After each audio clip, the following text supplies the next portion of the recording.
Team 694 on the Blue Alliance for contact outside the bumper zone that resulted in disabling an opponent's robot for almost the entire match. And let's see what that did to the result.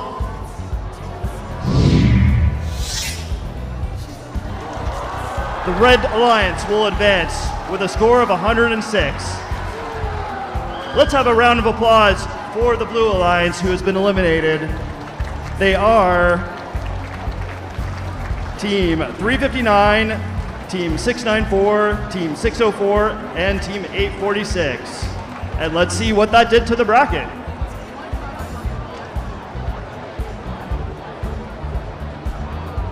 Looks like the Red Alliance is advancing to match number 9. Let's take it over to RSN.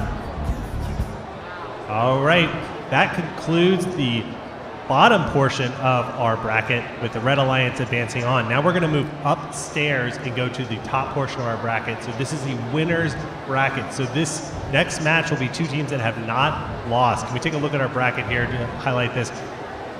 In this portion of the bracket, you can still lose. Remember, you have to lose twice to be out of this tournament. Neither of these teams have won, so if they do lose, they'll go someplace else into the lower bracket.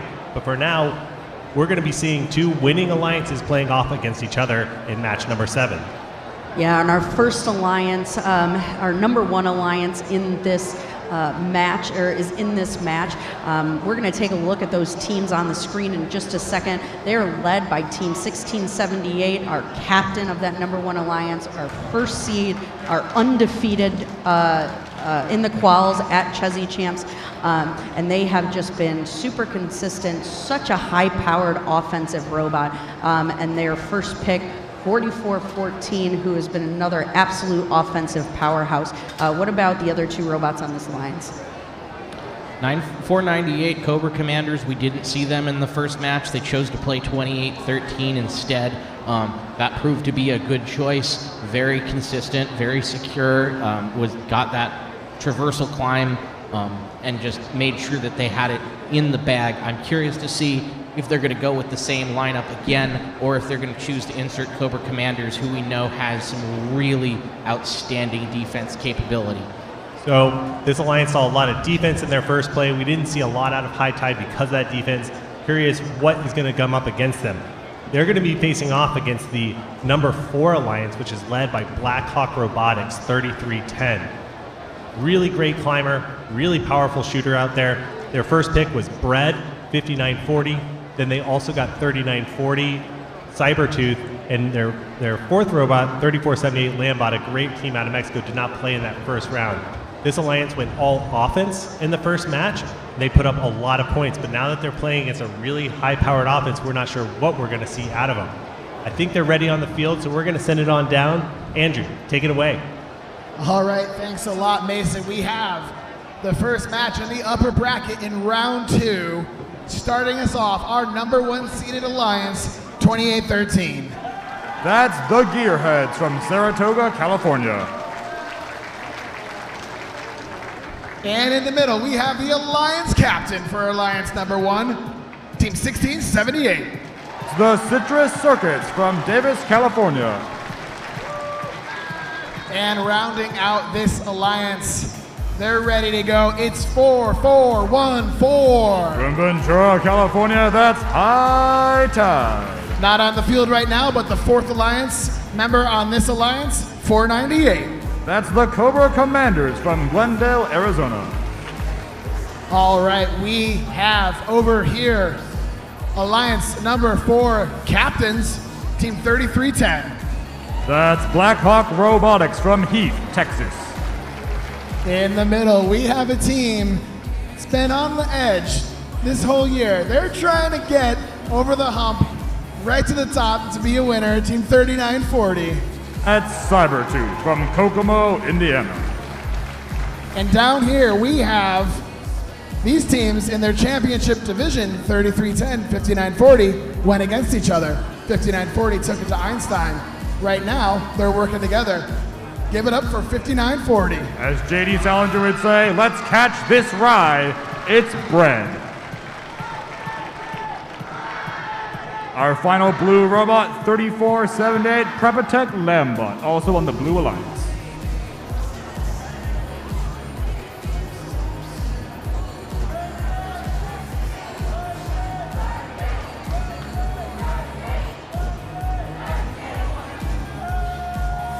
All right, we've got a thumbs up and a green light. That means we're ready to go. So let's get this match rolling in 3, 2, 1, go. Here we have match number 7 of the playoffs at Chezy Champ. We've got 5 red cargo, 5 blue cargo, 2 more blue, 2 more red, 2 more blue. I can barely keep count. We have plenty of cargo in that upper hub. Who can deliver the last 2? That's 2 each. 2 from 5940, 2 from 1678. Let's watch as these teams maneuver around the field to deliver their last few. 1678 taking a bit of a nap there, but they're back in action. And we have a 4 robot pileup as 2813 goes to Hound. 5940. 5940 skates right on by though. But 2813, the gearheads are coming in and ready to pin. 3310 and 4414 have their bumpers locked together in a mad fight to see who can get up the cargo and who can stop it from happening. Blackhawk managed to prevent both of those red cargo from high tide, but 1678 all by themselves, ready to put up cargo of their own. 3940, that's Cybertooth, going in by themselves, no one to defend them, ready to pick up that cargo and place it in the upper hub. They're going for 1. It's good. They're looking for another. It's only an 8-point match favoring the Red Alliance here. Plenty of room for the Blue Alliance to make a stunning comeback. 44-14, 59-40, 28-13. All pinning in the hanger zone. It's a 59-40 sandwich, bread in the middle. 39-40 back into position, 16-78 as well. 1, 2, 3, all 3 a little bit wide. That's what good defense can do for you here at Chezy Champ. 44-14, red cargo in, it's good. Getting rid of a blue cargo to pick up some more red. It is only a 2-point match here at Chezy Champ. Incredibly close. Some of our top scorers against some of our top defenders. Let's see what Climbs can do in this match, which will happen right about now. 28-13 up off the ground for red. 59-40 getting in position for blue. It is now a hailstorm of cargo with our remaining 4 bots. Gearheads on the high rung, bread on the high rung. Big crashes all around. Who can get to the traversal? Gearheads can. Can bread get there too? Citrus going up for red. Cybertooth going up for blue. We've got traversal for blue. We've got double traversal for red. Can 3310 fit in at the last second? They're off the ground and they're down.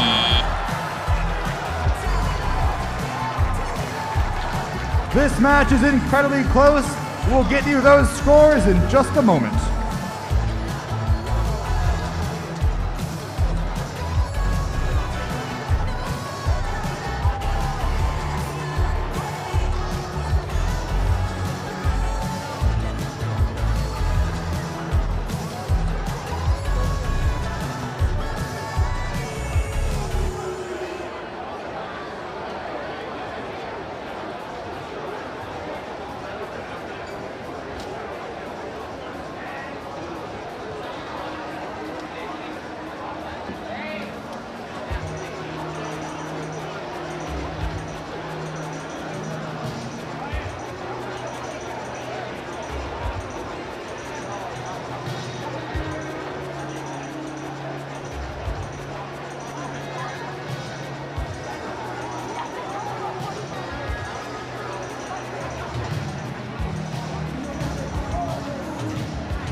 We've got your scores. It'll be the Red Alliance moving on and the Blue Alliance moving to face Alliance 6. Let's see that bracket.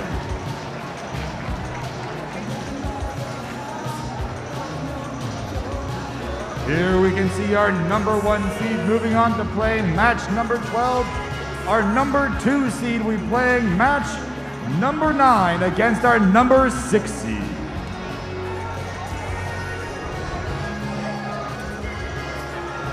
RSN, over to you. Epic performance by both alliances. It was neck and neck throughout. Adrian, what'd you see on the field? I mean, that was just an absolute incredible offensive match for both alliances. I think that maybe it was a little bit of a surprise how close that was between number 1 and number 4. It was neck and neck almost the entire match, and I think we're going to go to watch the instant replay on this because especially the beginning of the match was incredible.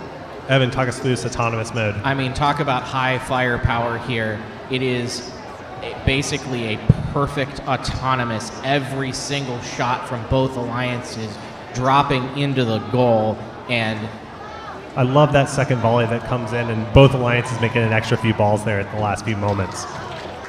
And Blue Alliance does come out with a little bit of a lead here, and then Citrus sits there for a hot second, and then they get back out, and Red Alliance quickly gets themselves back into the match. 33-10, maybe the surprise here, actually going out to play defense as the Alliance captain, relying on 3940 Cybertooth and 5940 Bread to pull their weight with the scoring, and it does work for them for some amount of time. They are keeping pace, but towards the middle of the match, 33-10 does decide to go back on offense, noticing that they're falling behind, and these two alliances just stay matched, point for point, all the way towards the climbs. So we're going to stop here at 1:33 left in the match. They're just within 2 points, 1 ball of each other, and as we fast forward through, we see the score stays the same throughout. It's over and over.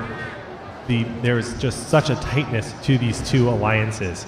And Adrian, what were you feeling going into these last 45 seconds? I couldn't believe that it was so close with only 40 seconds left in the match, and as with many of these matches here at Chezy Champs, it was all going to come down to the climbs, and Blue actually has the advantage when it comes to climbs. Unfortunately, it looks like Cybertooth's climb didn't activate properly when they go over there, and 3310 unfortunately falling, but Red went to the climbs early, made sure they got up, and that was absolutely the difference maker in this match. So you could tell these two alliances wanted it so bad. It was neck and neck. We're into the sub 20 second zone, and still 1, 2, 3, 4 robots are out there trying to score on the field. And you also notice the red score start to jump here as the Blue Alliance is getting ready for their climbs, trying to get back. High Tide, the #1 overall pick, is out on the field completely by themselves, free reign to score, and they put in a couple more volleys towards the buzzer to help secure that, alongside a couple of missed climbs by the Blue Alliance. Yeah, I think all eyes were on 3310 right here, as could they get a climb done? They just were a few seconds short from being able to execute their lightning fast climb. So excellent job by both alliances. The day is not over for the Blue Alliance. 3310 led. Alliance 4 will be able to play one more time at least in this tournament, and if they keep winning, they can go all the way to the finals and rematch whoever ends up to match them in the finals. But let's take a look at our